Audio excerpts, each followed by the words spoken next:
Radio was new. Oh, sorry. Hello! Today I thought we'd talk about the film Bohemian Rhapsody. As you may know, I'm a Queen fan, and I feel like I have a few Queen fans watching my videos, and this film recently came out on a streaming service that I use, and I just thought I need to watch it again, and I need to make some notes, and I need to talk about this. I watched this film when it first came out in the cinema. I really didn't like it. I really wanted to like it. I went into the film wanting to see this amazing film about Freddie Mercury and Queen, but Freddie Mercury. And I just walked out and I was so disappointed. So I just want to make it clear that I didn't go into the film thinking this is gonna be awful, because I'm one of those like real Queen fans. Not at all. I really wanted to like it.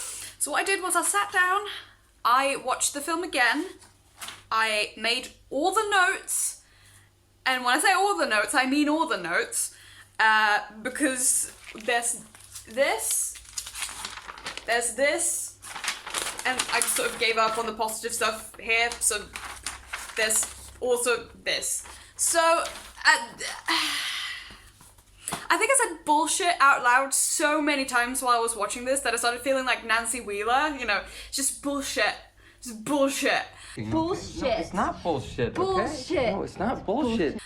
And we'll get to all of that, but first I thought I would go through the positive things just because that's a whole lot quicker. Things on the positive list. Cats. I appreciate that they incorporated Freddie's love for cats. That was good. The music is good. Obviously, I love Queen, so. Remy's body language.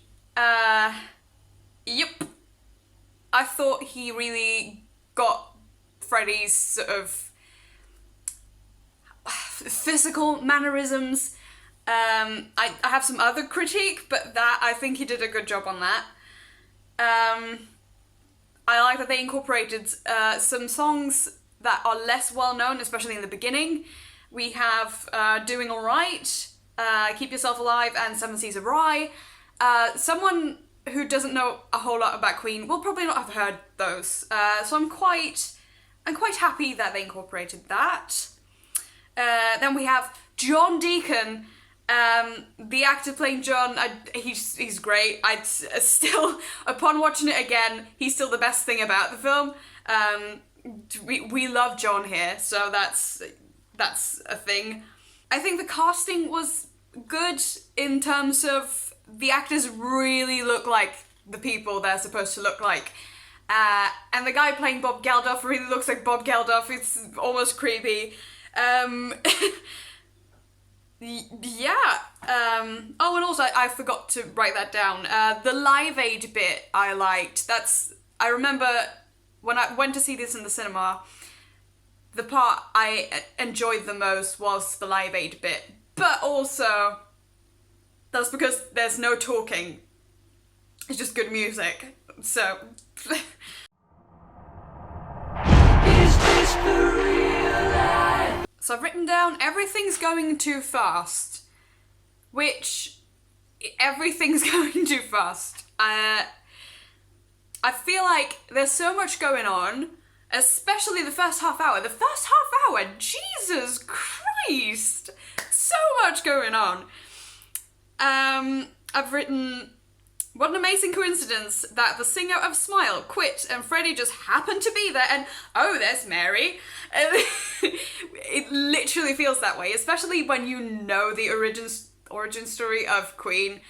That sort of stuff is just like, yeah, no, I don't think any band has ever formed on that many coincidences, and we're just introduced to this person and that person, and it's just all happening so quickly. I'm gonna skip the smaller ones, so if there's anything here that you're missing, chances are I've probably picked up on it, but I just felt like there was no point in really just mentioning it without going deeper into it. All of a sudden, John's just there. I like that.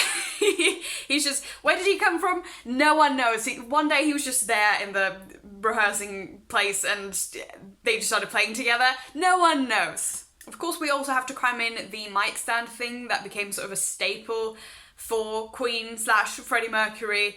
Let's just cram that in, like the first gig. Why not?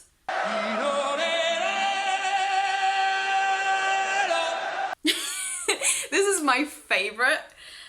Oh no, we're struggling so much for 5 minutes and then we forget about that. That's essentially what the first half hour is. It's like, oh no, we're struggling a bit. Wait, we're going on an America tour. Okay, sure, whatever. We need to get experimental. Said no one ever. This one was probably the thing that irked me the most in the cinema.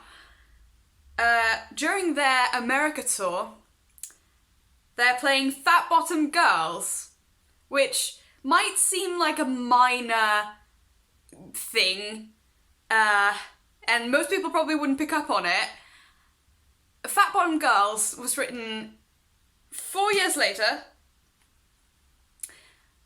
and the reason why that is a bit annoying is because we're supposedly in 1974 at this time. They've just been to do the Top of the Pops gig.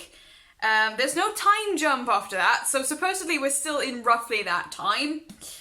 But then they're playing Fat Bottom Girls, which has not been released yet for another 4 years. This means that they've skipped 4 albums chronologically, and they've skipped Night at the Opera.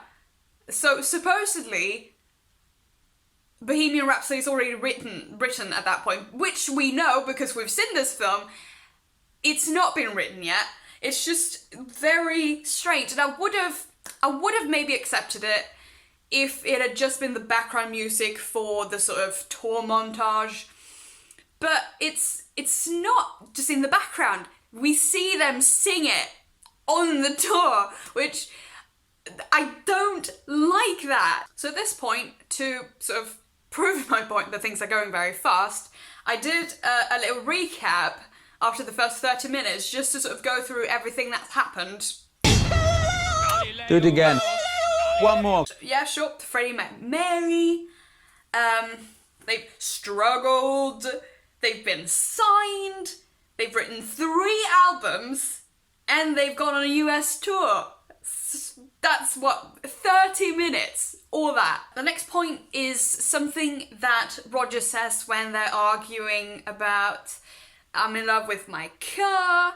I'll get to that as well. You don't like it because you want your songs on the album, said to John Deacon. And that's another one I picked up on in the cinema where I just thought, that, yeah, you're absolutely right. That 100% sounds like John Deacon. He's just so keen to get all of his songs on the album. That's, yep. The whole I'm in love with my car thing, it was funny at first. I thought it was funny the first time.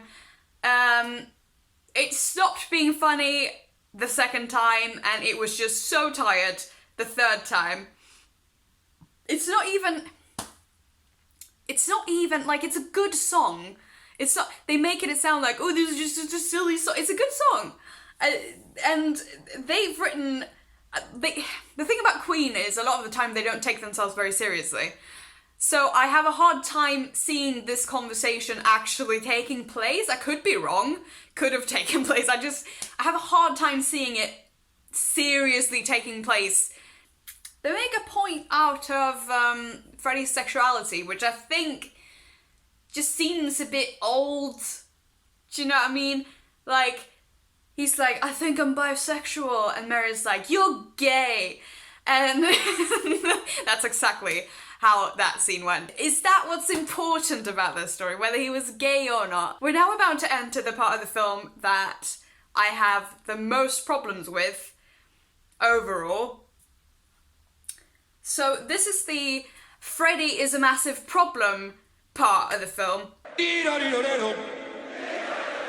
Fuck you. So this is where we start seeing Freddie partying a lot. and it's like, he's late to rehearsal. He's such a bellend. We're getting into the deep stuff here. So, I've written the solo thing. What a load of bollocks.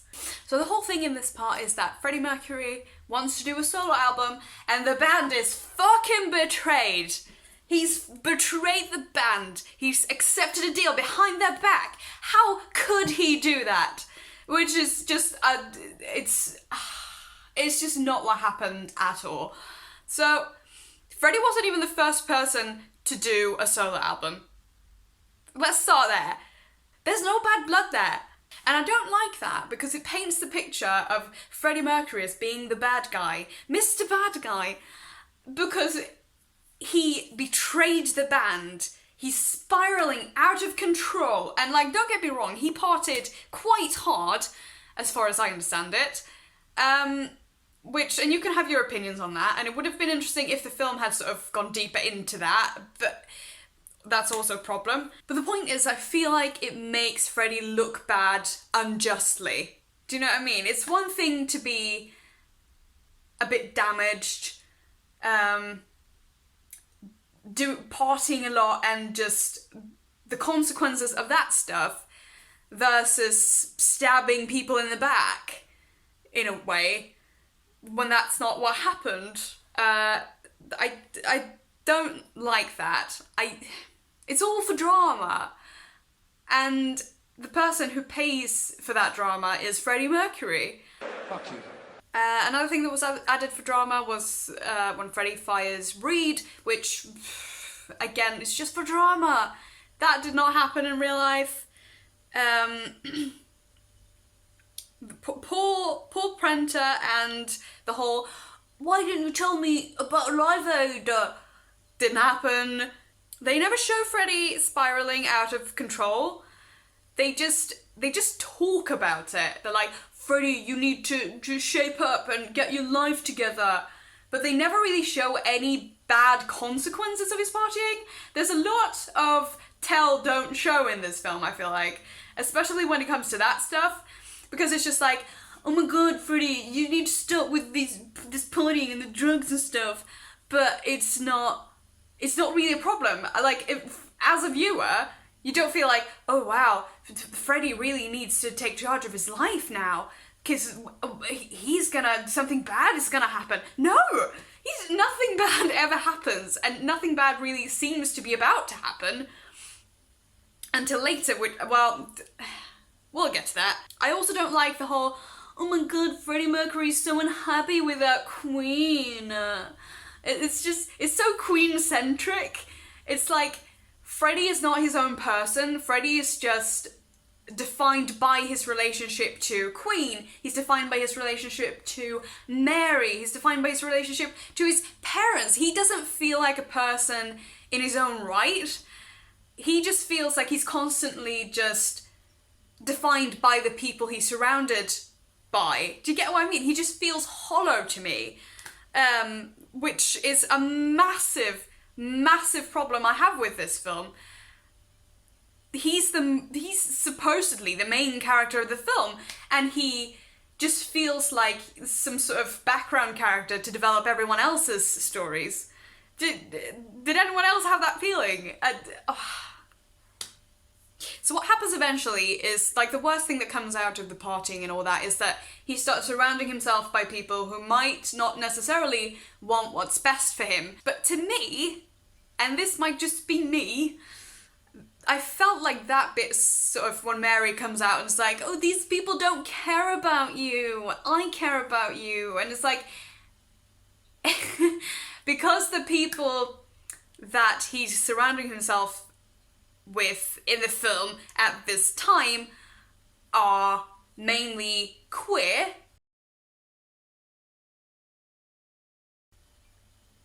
that just, to me, sends out a weird message like, no, these queer people, they don't care about you, but me, Mary, I'm having a baby, I care about you.